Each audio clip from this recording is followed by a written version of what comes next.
Hello everyone, today I'm making a video to talk about an important subject, which is the possible merger of the Libertarian Party of Canada and Maxime Bernier's new People's Party. Now, I had the whole thing scripted, ready to go, when all of a sudden news drops that Maxime got cold feet and the merger is, as of right now, a no-go. I still want to do this video because A, I put a lot of work into it, and B, perhaps people can still learn something from it. So here's the video with little or no changes prior to Maxime's recent announcement.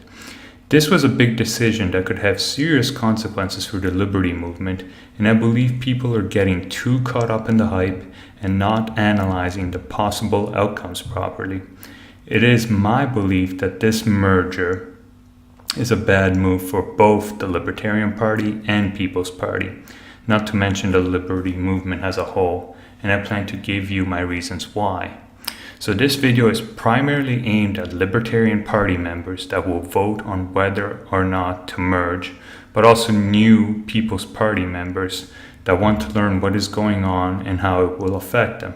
And lastly, in part, it is also aimed at Maxime Bernier himself, trying to convince him that this merger is not in his best interests. My plan is to break up this video into three parts. The first will be a brief history of the Libertarian Party from 2012 until today, so we can have some background to understand this possible merger. Second part, we will look at how the idea of this possible merger came about and who is involved. And finally, I will give you my thoughts as to why this merger is a bad deal for both sides. So on to the history. The year is 2012, and it was a huge year for the Libertarian Party.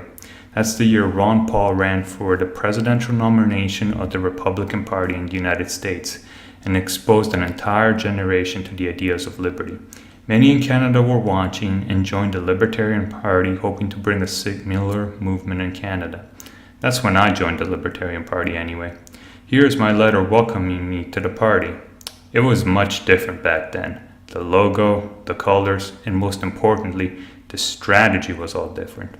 In contrast to the US Libertarian Party, the Canadian one was primarily ran by anarcho-capitalists, and they seemed to represent roughly 70% of the party, while the other 30% was represented by minarchists.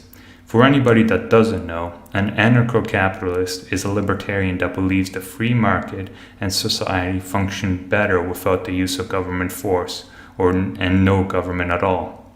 While minarchists are small government libertarians who believe the government should provide just for the police, the courts, national defense, and roads. Pretty soon, new entrants to the party started asking for a switch in strategy. The party platform was openly anarchist, and many were asking for a switch in order to help the party grow. At the time, Tim Moen was doing an occasional segment on a liberty podcast called The Ed and Ethan Show. And even then, he was showing great promise as someone that could articulate libertarian beliefs well without scaring everyone away. Many were hoping he would become the leader and lead the party towards this new direction in marketing strategy. He eventually became the leader, and a viral meme later, along with a chance encounter with Neil Diamond, propelled him into the media light like no other libertarian leader before. Looking back now, the most significant contribution Tim and his team made was in trying to peel supporters from the conservatives and liberals by showing the hypocrisy in their rhetoric and their policies.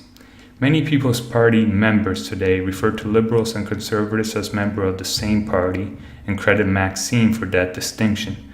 But this is a concept the Libertarian Party started first. Libertarians eventually carried this concept into Maxime's leadership race, and it helped shape his brand. Here, I am showing you some marketing material from 2015, well before Bernier's leadership run. Therefore, the libertarian influence in Maxime's recent political efforts has been tremendous, and I can see why libertarians might want to merge and contribute even more.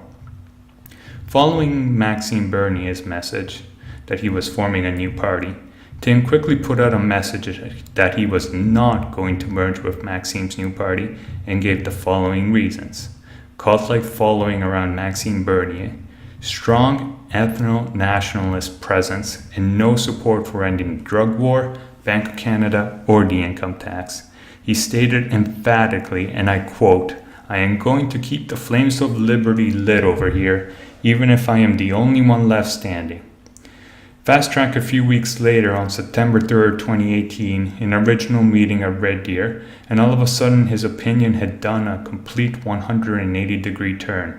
Tim now suddenly was all in favor of merging the parties and will put the choice to members once Maxime put out a constitution for his new party.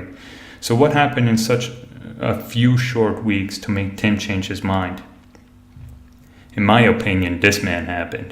Derek Fildebrandt, a man who describes himself as a conservative libertarian or libertarian conservative, an elected MLA in Alberta. Watching a video of the meeting that took place in Red Deer, it seems clear that him and Maxime put out a charm offensive to convince Tim merging was a good idea for both parties. The clear advantage for the People's Party is that they will be able to issue tax receipts for political donations much quickly than if they don't merge with the party, which would greatly aid their fundraising efforts. But what is the benefit to the Libertarian Party? Well, according to Tim, Libertarians will be placed in positions of influence inside the party apparatus and have great influence inside a mainstream party in Canada. And this is basically where they are at today. My concern for the Libertarians are many. And number one, for one, you are being sold on the idea you will have influence based on backroom whispers. How can you be sure this promise will be followed through? And even if it is, the People's Party is a coalition where conservatives are the majority. How do you think they will receive a perceived hostile takeover of their party? My guess is the party will either become incredibly dysfunctional or they will vote Libertarians out of every position of significance. Then you will have effectively killed the party for nothing. If somebody is nice enough to invite you into their home, you don't pay them back by trying to boss everyone around. Reason number two, the People's Party will most likely merge with conservatives in the future after Maxime retires. Right now it is a party based on one man, and Maxime's challenge will be to ensure continuity after he is gone. Both Reform and Wilders eventually merge back to the greater Conservative Party. Don't kid yourself, anything is possible, but this is the most likely outcome as it stands of today. Reason number three, nobody knows for sure how Maxime will handle the ethno-nationalists that have joined his party as a result of his immigration tweets. These people are Nazis. Well, not Nazis in the sense that they want to exterminate Jews, but Nazis in the sense that they are nationalist socialists. They want to preserve their white race while supporting a big welfare socialist state. They actually disagree with Maxime's policy on supply management and non-support for corporate welfare. They just happen to hate immigrants more, and so they are willing to stomach his economic policy for now. I know Maxime is trying to get them to leave, but nothing is certain in the future. The Libertarian Party should still stand to provide an alternative and reasonable view on immigration. My concern for Maxime is more simple, and my advice is more direct. Stick with what got you to the final dance in the first place. Throughout your political career, you have branded yourself as a conservative, and it has worked out well for you. Stick with what is working. Why all of a sudden risk your whole brand just so you can issue tax receipts? Money is important, yes, but both Harper and Maxime out fundraised their opponents and lost.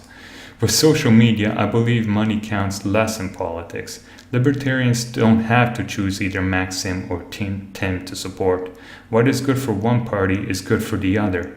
Having two parties makes the liberty movement more flexible and harder to control.